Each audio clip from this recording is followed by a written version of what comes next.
सबको जय यीशु की। प्रभु यीशु क्रिस्त में प्यारे भाइयों बहनों, नवजीवन का संदेश इस शीर्षक के अंतर्गत प्रतिदिन का ईश्वर का जीवंत वचनों को सुनने के लिए, समझने के लिए, उन वचनों को ग्रहण करने के लिए और उन वचनों के अनुसार जीवन बिताने की शक्ति, सामर्थ्य, कृपा, अनुग्रह मांगते हुए एक सुंदर आदर्श क्रिस्तीय जीवन बिताने की विशेष कृपा मांगने के लिए मैं आप सभी लोगों का हार्दिक स्वागत करता हूं।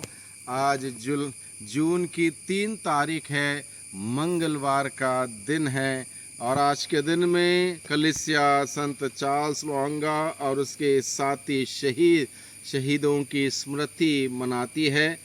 आज के दिन में मनन चिंतन करने के लिए हम सबों को विषय दिया है प्रेरित चरित्र अध्याय 20 पद संख्या 17 से 27 और सुसमाचार संत योहन के द्वारा रचित अध्याय 17 पद संख्या 1 से 11 का प्रसंग है।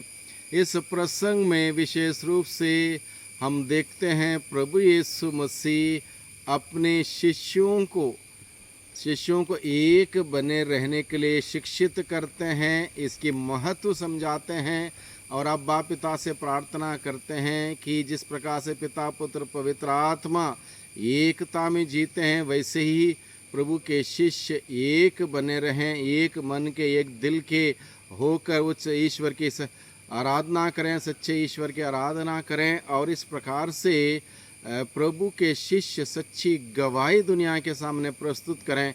ये बात प्रभु आज के सुसमाचार के द्वारा हमें सिखाता है। जैसे कि यहाँ पर लिखा है, यह सब कहने के बाद ईसा अपनी आंखें ऊपर उठाकर बोले, पिता वह घड़ी आ गई है, अपने पुत्र को महिमान्वित कर, जिससे पुत्र तेरी महिमा प्रकट करे। पिता की महिमा प्रकट करने से पूर्व प्रभु यीशु मसीह अपने अब्बा पिता से प्रार्थना करते हैं, तूने उसे समस्त मानव जाति पर अधिकार दिया है। प्रभु यीशु को पिता ने समस्त मानव जाति पर अधिकार दिया, इसलिए प्रभु यीशु ने अपने उस पास्का रहस्य के द्वारा क्रूस के मृत्यु और मृत्यु के बाद पुनरुत्थान के द्वारा मानव जाति को पाप की दास्ता से छुड़ाया, जिससे वह उन सबको अनंत जीवन प्रदान करें। यानी कि इस महान पास्का रहस्य के द्वारा प्रभु ने अनंत जीवन के द्वार हम सभी लोगों के लिए खोले हैं।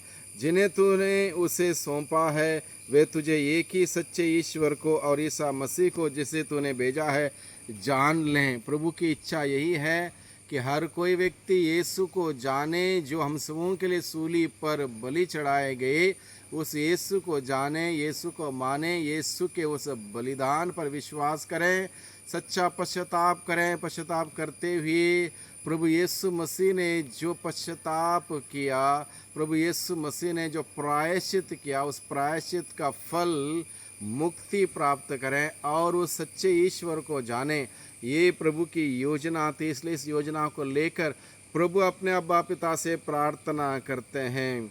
यही अनंत जीवन है जो यीशु में विश्वास करता है, यीशु के बलिदान में विश्वास करता है, यीशु के उस महान त्याग तपस्या पर विश्वास करता है और उस क्रूस बलिदान की शिक्षा पर चलता है, उसे अनंत जीवन प्राप्त है। जो कार्य तूने मुझे करने को दिया था वह मैंने पूरा किया है, प्रभु यीशु कहते हैं। इस तरह मैंने पृथ्वी पर तेरी महिमा प्रकट की है। प्रभु यीशु ने अपने उस महान मुक्ति विधान के उस महान रहस्य को जीते हुए पिता की महिमा प्रकट की। पिता, संसार की सृष्टि से पहले मुझे तेरे यहाँ जो महिमा प्राप्त थी, अब उससे मुझे विभूषित कर। तूने जिन लोगों को संसार में से चुनकर मुझे सौंपा, उन पर मैंने तेरा नाम प्रकट किया। प्रभु यीशु ने पिता का दर्शन हमें कराया, पिता से मेल मिलाप कराया, पिता को अब्बा पिता कहकर पुकारने का सौभाग्य हम सबों को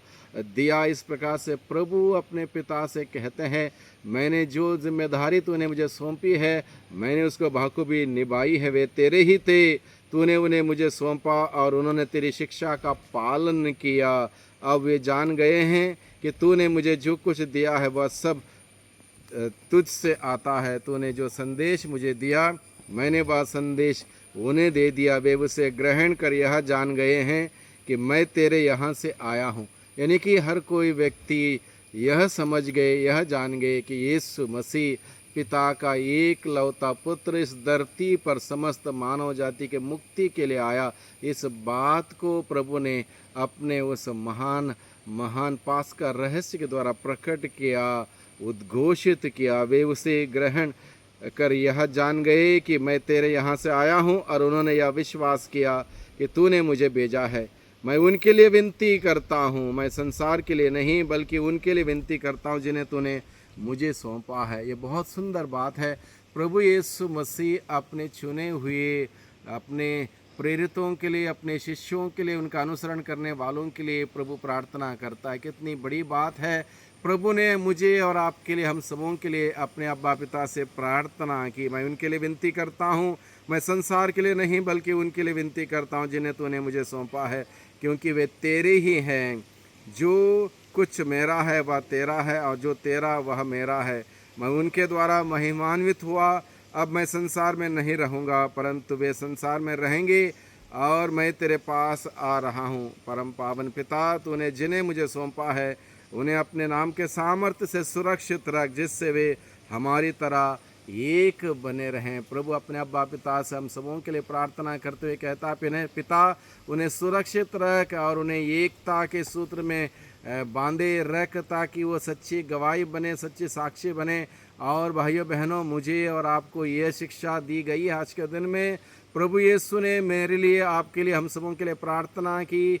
प्रार्थना क्यों की? ताकि हम सभी मन से, दिल से, आत्मा से एक बने रहें, एकता के सूत्र में बने रहें और प्रभु की सच्ची गवाही बने, साक्षी बने। इसलिए प्रभु को धन्यवाद दें इस सुंदर सुंदर वचन के लिए, और इस वचन के अनुसार जीवन बिताने की शक्ति, सामर्थ्य, कृपा, अनुग्रह मांगते हुए एक सुंदर आदर्श जीवन बिताने का प्रयास करें, कोशिश करें। प्रभु की आशीष बरकत हम सबों पर हमेशा बनी रहे। सबको धन्यवाद, सबको जय यीशु की।